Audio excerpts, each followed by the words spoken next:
Hey folks, this is IOEther, and we are back playing some more World of Tanks. As you can see, I'm in my beloved AMX 12T, which actually, at the time of this video, I have gotten to the AMX 1375. But this tank will stay in my heart as one of my all-time favorite tanks, though I am kind of happy to be out of it. And that over there is Kitty Shank. And his VK 2801. And we both decided to experiment with some scouting today. I've never really scouted on Redshire in Encounter before. So I don't really know where to go or what the best bushes are. Because that's the kind of scouting I like. I'm sorry about the lag. It's a replay thing. This bush here that I'm heading to first off is a really epic bush for standard map, and I was hoping it would provide me a similar thing. For this, just let me see that ridgeline. But this SU-152 has decided that I'm not worthy of having this bush, so he's gonna steal it from me.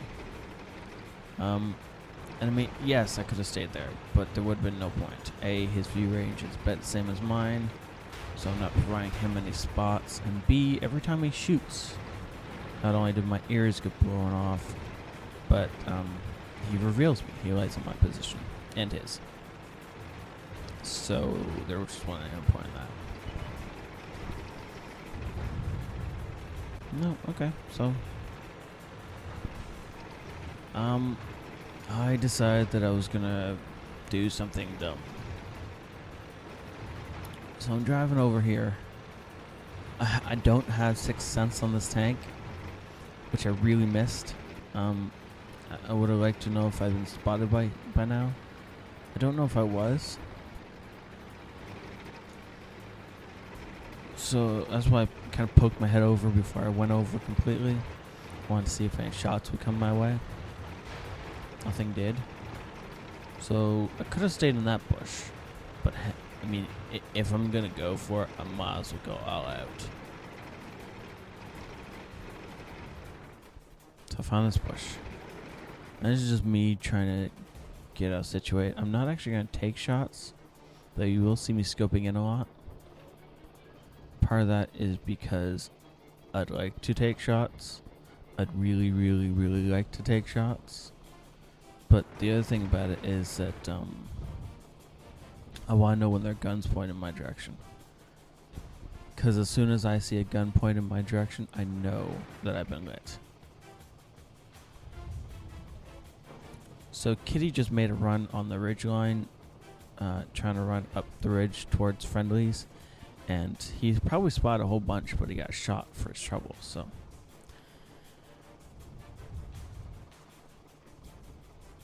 Right now, my team is just getting free damage off on these guys. There isn't...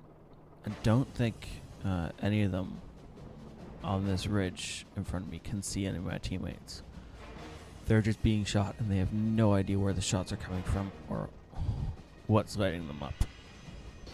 And for which I'm very glad, because if they knew I was here, I wouldn't be here anymore.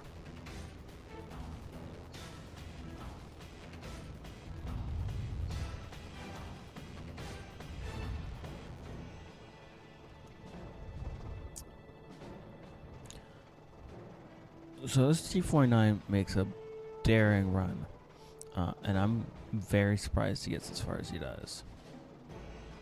Also very glad of the camo having this bush. If I'd been behind the bush instead of in the bush, then his run would have spotted me.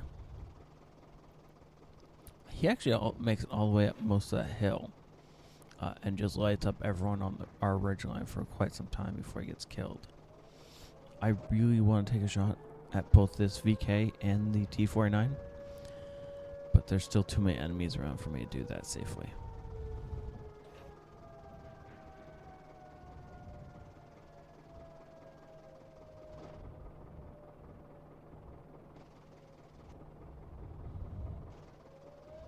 A lot of these guys are 1 and 2 shots for me. And I know I could kill them, but again, it's just not worth revealing my position. Now that I'm fairly certain there's only one enemy around, I can...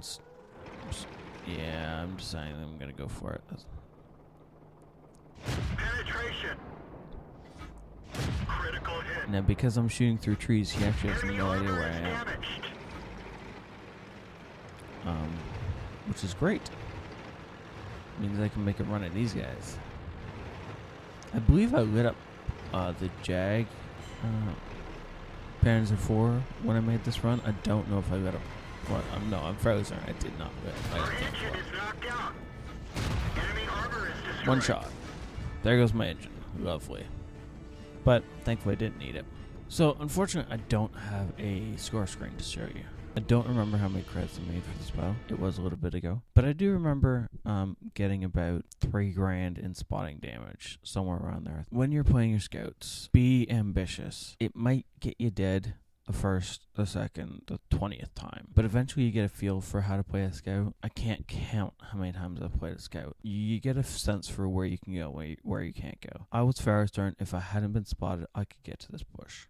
And I did. And by getting to this bush, I sat for the entire game, did next to nothing, but made it so my team could massacre the guys on that raid. Right now, the score is 6-2. Both of them are scouts, which means that both guys ran straight at the enemy. One of them was my buddy Kitty Shank, who lit up the raid. The other one was a T-50, who I didn't pay attention to where he went. But if I had to guess, considering he didn't come past us, I'm going to guess he ran up into the A1-2 area and then tried to run down the 1 line. That probably didn't work as well as he would have liked it to.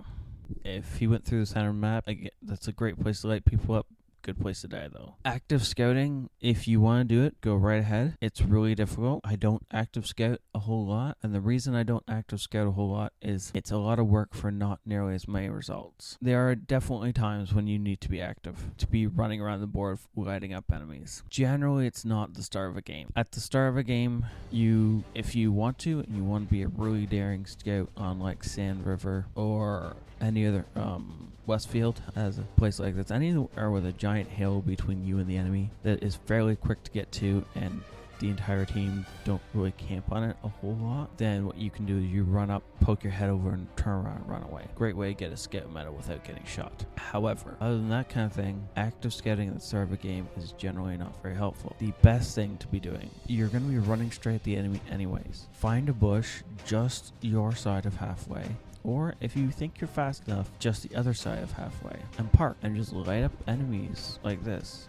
and let your team go to town. The farther away your team can take out enemies from their position, the better. If they can take out enemies without ever being lit up, your team is golden. This is how you get in these situations. This is how you get the 12-2 victories, or game. Preferably you want 15-2. Active scouting has its place, without a doubt. There are definitely times when you need to active scout. But at the start of the game, if you can just get to a bush and be passive and let your team mop up half or more than half of the enemy team, if I really wanted to, I could have gone active and got a lot more kills much earlier than this. Back when the Churchill had like 100 health left or whatever he had, it was a one shot to me, I could have opened up and just popped the Churchill, popped the E8, potentially popped the T49, and then put the last 3 shots into the VK. All that could have been done fairly easily with minimal risk because of the health pools the enemy had left. If all the enemy weren't right here, if they hadn't collected in this bowl, then after I'd opened fire, I would have become an active scout. There is no reason to be a passive scout when there's only like 2 enemies left on the team. One more note before I leave this. There are some active scouts drivers out there who are amazingly good at what they do. My friend Ashen is an amazing active scout driver. When I want to be, I can be a pretty good active scout driver.